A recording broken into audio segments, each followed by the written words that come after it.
Hindi lang mga istasyon sa media ang naglabas ng kanilang Christmas Station ID, pati na ang Socorro Bayanihan Services Incorporated o SBSI, ang grupong inakusahang kulto na pinamunuan ng kanilang leader na si J. Renz Kilario o si alias Senyor Aguila.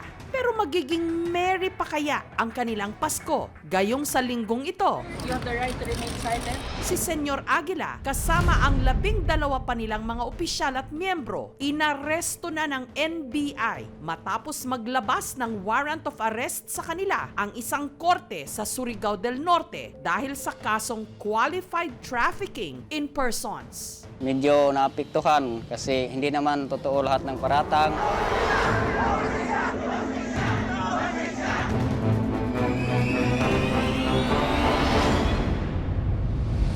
Taong 2019, nung niyanig ng magnitude 5.9 na lindol ang bayan ng Socorro sa Surigao del Norte. Ito raw ang naging hudyat ng mga residente na umakyat sa bundok sa paanyaya na rin ng di umano nagpakilalang bago nilang tagapagligtas. Ang nooy 17 anyos pa lang na si J. Renz. Nakalaunan, tinawag na Senyor Aguila. Pinangako ni Senyor na kami daw ay makapunta sa langit. Kasi daw may aftershock at may tsunami na mangyayari.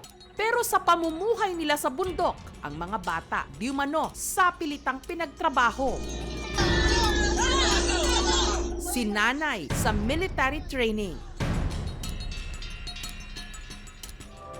Ang mga menor de edad, illegal ding ikinasal at puwersahan pang pinaghahalik. Wala namang nangyari dito na forced marriage. Wala namang akong kinakasal. Hindi naman ako pare. Bahagi rin daw ng nakukuha ng mga miyembro na benepisyo mula sa gobyerno, kinakaltasan. Yung aming funds is pagtutulong-tulungan naming lahat. Mag-ambag-ambag. Ugali kasi namin yung pagbabayanihan. Sa Senado, inimbestigahan ang mga nagreklamong dating miyembro. Kasama na ang 15 anyos na si Jane, hindi niya tunay na pangalan, na sa pilitang ipinakasal daw ni Senyor Aguila. Ilang taon naman yung asawa mo? 19 ngayon, nung 19 pinaris kami, ngayon. 18. Yung asawa mo ba ay nobyo mo muna? Hindi ko po siya kilala. Sino ang pumili ng asawa mo para sa'yo? Si Senyor Aguila. Pagkauman sa among kasal, kailangan magdog, may anak, pauli. Moingon sila nga, kailangan imo na ng kwaon ng imong asawa kay authorize na nimong kwaon kay minjo naman mo. 12 years old, pipilitin mo makipag-sex. Ha? Yan totoo, Your Honor. Ibinunyag din ni Jane na minsan na rin di mano siyang niyayang makipagtalik ni Senyor Aguila. Iyak ko yung sugod. Mabuti hindi ka pinilit. Sige kog ingon-ingon na dyan nga. Sige, Ha? sugot na diha kay biskay ingon na ng kuan kay Ginoo na nang ingon-ingon. Magakot may kuan buhangin. Yatid Dutch. Baka yung sinasabi nila na Salonera Training Camp, yung layunin is to develop through cultural purposes, through video filming. Puro naman yun mga kahoy, mga props lang yun. Props lang ba? Di tinuod na armas. May punishment po kapag napag-alaman na tumakas ka. Minsan, padol, restricted ka sa paksol. At imasi-masi ka pa doon, tusok ulo. Hindi prohibited, regulated. Baka na mapasukin kami ng mga masasamang tao. Swear to tell the truth. Nitong November 7, may mga bagong nagbigay ng testimonya sa Senado. Kabilang ang 79 anyos na si Tatay Pedrito na di umano tinorture ng armadong grupo ng SBSI na kilala bilang mga Aguila. Ito'y matapos daw nito di umano kinulam si Mamerto Galanida, ang vice-presidente ng SBSI. I would like to play this video. Dati, close kayo ni Mamerto, pero pinagbintangan ka niya na may black magic at kinulam siya, tama ba? Pagtukar ato, di ko na nga, di pasumilan ko nung gidautan. Sus, paglagwa na ma'am kay may abri itong abri spiritual, bang! Maor nagbala di sundong kan nga kabuga. Ang itinuturong nagpaputok kay Tatay Pedrito, ang lider ng mga Aguila, na kinilalang si Pidoy Buntad. Hindi ko po yan kilala. Siya yung nagpaputok sa'yo at sumuntok sa'yo? Siya. Sure ka? Sure lagi. Si Randolph naman, hindi raw pinayagang makababa ng bundok para dalhin sa ospital ang bagong silang na anak. Yung mga kamadrona doon, sinabihan ko na ilabas ko ang anak ko kasi agaw buhay na yung bata. Oh. Tapos sabi ng mga kamadrona na pinagbabawal kasi ni Senyor Aguila, wala tayong magawa. Namatay ang kanyang sanggol. Tinatayang nasa 200 ng mga sanggol at bata ang inilibing daw ng grupo sa tuktok ng isang bundok. Hinukay ito ng mga tiga-NBI at isa sa mga nahukay ang labi ng sanggol na nagtugma sa DNA ni Randolph. Napakahirap sa akin pero masaya na rin ako kasi totoo pala yung anak ko na nandun. Ayon pa kay Randolph, may mga pagkakataon pa na mismong si Senyor Aguila raw ang nagsagawa ng internal examination sa mga buntis o yung mga hirap manganak kahit hindi naman ito doktor. Sinabi ng asawa ko yon na inay-easy kasi si Senyor Aguila ay kinikilala naming doktor doon. In case na murag maglisod na ang magmanganak, anak na siya. Jerens, totoo yan na ikaw nagkandak ng IE kasi ikaw ang doktor doon? Wala kong alam yan. Sinasabi niya. Palala ng palala, Mr. Chair. Isa naman sa mga unang naglahad ng di mano pang-aabuso ng SBSI, ang dati ring miyembro nito na si Lovely. Ang ama ni Lovely, isa raw sa mga namatay sa kapihan matapos itong hindi payagan pumunta ng ospital. Dahil nakatakas na noon si Lovely mula sa sitio kapihan, ni hindi raw niya nagawang dumalo sa libing ng kanyang ama. Nagkasama ang loob kami ng pamilya ko, lalong-lalo na sa mother ko, itinakwil nila ako. Nitong October 30, muling umakyat si Lovely sa sitio kapihan upang bisitahin ang puntod ng kanyang ama. Nung pumunta kami sa puntod, ang daming agilang sumama sa amin. Pero naging tensyonado ang muli nilang pagharap sa mga naiwan niyang kamag-anak sa bundok. Mga mo na ito mga agila, among gusto! Unin lang, gusto na magmasulo, among kapila katuloy. Makumbinsi niya kaya ang mga ito na bumaba na ng bundok. Nausaban kong di naman pulis nito. Taba na, Nay! Utang na loob! Ikaw na mo! Ang panig din ng grupo ni Senyor Aguila matapos ang pag-aresto sa kanila, ating alamin. Ang bagong brainwashing na pinaiikot ngayon ng SBSI leaders dun sa kapihan ay ang diwa daw ng Senyor Aguila ay lumipat na. Ano na nga ba ang mangyayari sa mga miyembro ng sinasabing kulto sa Surigao? In behalf of the 13 of us, with due respect, I'd like to inform you. Susunod na!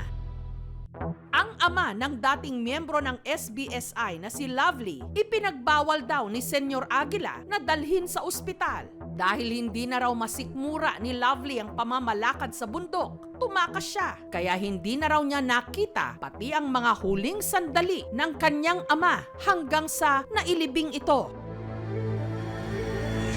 Nitong October 30, si Lovely bumalik sa bundok para dalawin ang puntod ng kanyang ama. Nung pumunta kami sa puntod, ang daming agilang sumama sa amin. Pauwi na daw kami kasi gagalit daw yung OIC ng kapihan. Tita natin. At doon, naabutan niya ang kanyang ina at mga kapatid. Helam! Nakaibaw ka kami nagsusintong tatay samtang dito kami silong. Hindi ka na nag-put me. Ang nakita mo sa tatay na matay ang kami wala. Sobra mo! Naging tensyonado ang mga sumunod na pangyayari. Mga mo na ito mga agila, among gusto! Unin lang, gusto na magmasulo, among kapila katuloy.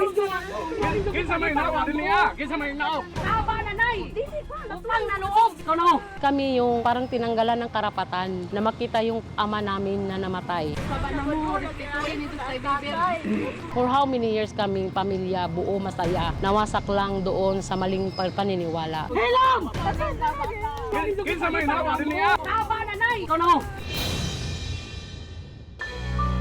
Gayunman, sinimulan naman na raw ni Lovely na magkaayos ang kanilang pamilya. Alam kong masaya na rin ngayon ang ama namin kasi nagkapis na kami ng mother ko. Nawala na yung mga samaan ng loob. Ang bilang ng mga piniling maiwan sa sitio Kapihan, patuloy raw na nababawasan. Dati almost 5,000 po sila. Ngayon, mga 3,000 plus. Yung mga pamilya na meron silang kapamilya dito sa baba, pwede na po sila dito matulog.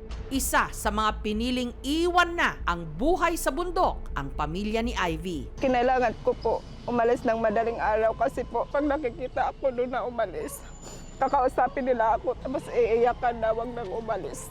Hindi ko makukuha yung pinangako ni Senyor Aguila na langit po. Kasama ang anak, naglakas loob si Ivy na umalis. Pero ang kanyang asawa, nagpaiwan. Ayaw niyang sumama po. Kami na lang daw po. Pero dahil sa patuloy ng paglantad ng iba pang mga kaso ng pang-aabuso ng SBSI, ang kanyang mister, natauhan din. Ang saya-saya ko po. Si Ivy, kasamang iba pang piniling tumiwalag sa SBSI, nasa isang safe house ngayon ng LGU. Wala na po akong planong bumalik po sa Kapihan kasi hindi po totoo yung pinapaniwalaan namin po na Panginoon. Parang scam lang po lahat. Meron pong team na binuo. Magpahayag sila kung ano ang mga benepisyo na kanilang matatanggap pag sila ay bumaba. Merong security team. Yun yung magbibigay ng sasakyan papunta dito sa baba at i-turn over sa social welfare team. May nagsabing ang bagong propaganda o di umanong brainwashing na pinaiikot ngayon ng SBSI leaders dun sa Kapihan ay okay lang daw kahit hindi na muna makauwi sa kanila si Senyor Aguila dahil ang diwa daw ng Senyor Aguila ay lumipat na sa ibang tao. Nakikita po natin yung effort na panghawakan pa rin yung kapit nila sa kaisipan at pagsusunod ng mga tao. Kaya napaka-importante na meron talagang rehabilitation program na maisagawa at na maengganyo nito yung mga tao, yung mga pamilya nila na lumahok. We've heard the testimonies of many victims. Sa preliminary investigation ng Department of Justice, 21 ang bilang ng mga naitalang paglabag sa batas na isinampa sa 13 mga miyembro ng SBSI. Kabilang na rito ang 9 counts ng qualified trafficking in persons, 8 counts ng child abuse at 4 counts para sa solemnization or facilitation of child marriage. Itong kaso na isinampa laban sa kanila ay no bail. Masasabi nating matibay yung ebidensya natin. Sinubukang hingan ng pahayag ng aming team si Senyor Aguila na kasalukuyang nakadetain sa jail facility ng NBI sa Bureau of Corrections sa Muntinlupa. Pero tikom daw muna ang kanilang bibig tungkol sa investigasyon. In behalf of the 13 of us, with due respect, I'd like to inform you na hindi po kami magpa-interview. Tignan natin ano ba yung mga ugat kung bakit nagkakaroon ng mga di umanong kulto sa iba't ibang bahagi ng ating bansa. It's also a wake-up call sa lahat namin na nagtatrabaho sa gobyerno na isaayos yung pag-deliver din ng mga basic services. Sobrang saya. Umiyak talaga ako, sir, kasi kulang pa yung naranasan niya ngayon. Ang laking pasasalamat ko na kahit sa mga sakit na pinagdaanan namin, may nakita na kaming hustisya.